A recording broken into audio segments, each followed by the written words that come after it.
So my last Sony Xperia video did 500 likes, and the goal on this video is to crush that number. So smash that like button right now. And are you ready for some Sony Xperia 1 Mark III leaks? Let's go. Word has been leaked via the underworld grapevine. So the notorious leakster on leaks has spoken, and his accuracy in the past has really been class leading among leaksters.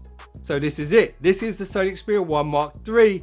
Now I know what you're thinking, it doesn't look like much has changed at all. We still got the 4K HDR 21:9 flat display. We still got the flat sides with the chamfered edges. We still got the triple camera shooter on the back. We still got the chin and forehead on the front with the selfie camera within that forehead. We still got the side mounted fingerprint reader and power button in one, and we still got the shutter button as well, and also the headphone jack and a USB-C charging port. But if you look a little bit closer, you'll notice there are a couple of little hardware upgrades. So it seems Sony have upgraded the lower lens to a periscope zoom lens, which in my opinion isn't really an essential upgrade. It's more of a nice to have feature, but the real question is going to be is how good is Sony's periscope zoom versus Huawei's periscope zoom or Samsung's periscope zoom.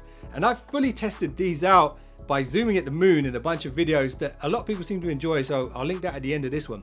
But if anyone can do it, it's got to be Sony. They are the market leaders when it comes to mirrorless cameras, and they have so much expertise in camera technology. So I would expect this periscope zoom to be on another level, but only time will tell, so we'll have to wait to test that out. Are you excited about the periscope zoom on the Xperia 1 Mark III?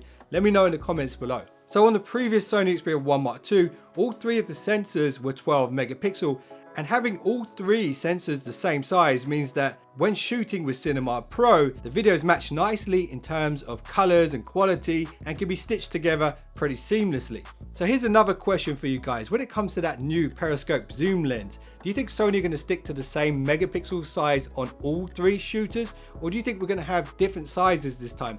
For example, I would like to see a bigger megapixel count on the primary sensor just because that's the one you use the most. But if they did that, would they then have to match all of the other ones to it? Do you think they're going to stick to the same size sensors behind each camera, or do you reckon they're going to go off balance a little bit?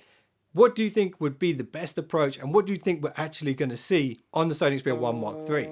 Okay, another visible change that we can see in this render from OnLeaks is the addition of the Google Assistant button. And if you guys follow the WhatGear channel, you'll know that I fully tested out the Xperia 5 Mark II, and that Google Assistant button is nice to have again, but I didn't use it that much.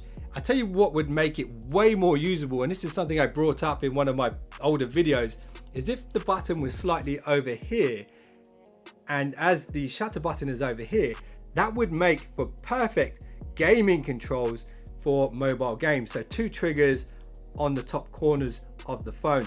That would be perfect, but going by the renders, they're not going to do that. But that was an idea I had, and I still think it's a good one. So let me know what you think about that assistant button in the comments below. Was it worth adding it in, or was it a little bit unnecessary? So the last physical difference that's not so obvious in the renders is the change of dimensions. So the bezels are slimmer, the chin and forehead are slimmer, the overall footprint has shrunk whilst retaining the same size screen. However, it's slightly thicker, and that suggests that maybe the Sony Xperia 1 Mark III will have a bigger battery, and it will need it if the next rumors that I mentioned are true. So people have been saying that the Sony Xperia 1 Mark III will have a 4K HDR display that supports 120 Hz refresh rate. Now, if that is true, it's going to be a huge battery drain, and therefore it will need that additional power. But don't be surprised if Sony put some software in there, like an adaptive display software that can scale back the frames per second in order to conserve battery. We have seen this on other devices. I wouldn't be surprised if we see it here on the Sony Xperia 1 Mark III as well. Now here's an internal hardware difference that you can put your money on, and it's the fact that the Sony Xperia 1 Mark III will have the Qualcomm Snapdragon 888 5nm silicon, which is going to bring a huge performance boost to the phone over last year's model. So here are some of the highlights that this core upgrade brings. 25% CPU uplift, 35% faster graphics rendering, 73% increase in AI performance, all of this whilst delivering 3 times better power efficiency. and the Snapdragon 888 brings a lot more to the table, but it's up to Sony whether they're actually going to use it. Stuff like camera AI, that's been improved on the 888. Charging speeds, so you can have blistering fast charging speeds with the 888. But I've got a feeling Sony won't use those as much as some of the other companies have, because they like to go with that slower charging in order to preserve the battery's life in the long run. So let me know, do you prefer faster charging, or do you prefer a longer battery life over a longer amount of time? Let me know in the comments below. But I have to go on record and say I do hope they improve the AI on the stock camera app, and I hope you see a bigger camera sensor behind the selfie camera this time too. So while this new phone doesn't look like a massive change, there could be some other hardware differences that we can't see in this render. Stuff like millimeter wave support. So Sony have supported millimeter wave in the Xperia Pro, which has quite a bulky case around it, and they've got these beam forming antennas all around the case, giving it the fastest form of 5G, which is millimeter wave. Now the problem becomes, in some countries, that's all you get is millimeter wave. You don't get sub 6. So hopefully we see some kind of millimeter wave antennas in the Xperia 1 Mark III this time around. And again, the 888, the Snapdragon 888 does support that.